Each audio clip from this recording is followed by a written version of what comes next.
I just want to remind everyone, longtime listeners of the show will know, but I want to remind everyone that Joe Biden had a bipartisan border deal that was set to be passed. And Donald Trump made a phone call in the 11th hour compelling Republicans not to pass that bill because he wanted to run on Joe Biden's weak border. We covered this story. So we never got a border deal. And then people were able to point to Biden and Kamala Harris by extension to say, look at them. They have a weak border. And then Donald Trump, of course, campaigned on that weak border saying, I'm going to do it. Same thing he did the first time, build that wall. This time it was, illegals are coming in by the billions and everyone's on drugs and that sort of thing. Right.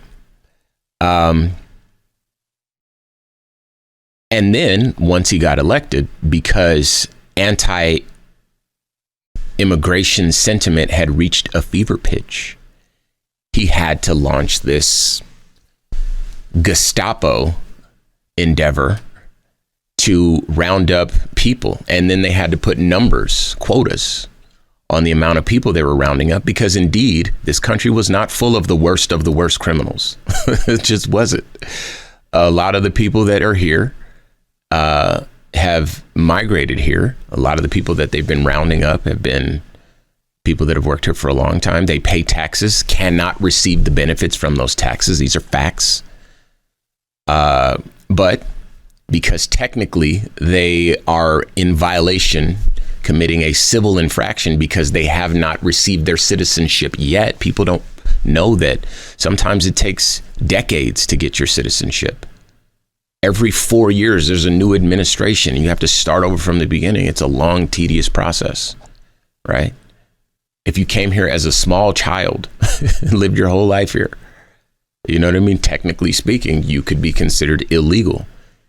And the fever pitch means that a lot of Republican voters have lost their empathy. They cannot see themselves in that predicament. What if that was me? Right? So we end up with situations like this, solving a problem that really didn't exist, at least not this extreme. This is an extreme reaction to a problem that we could have just kind of dealt with civilly and humanely. It wasn't nearly as big of a problem as people had made it out to be on the right. An invasion, huh? Your material reality is the same as it's always been. Full stop.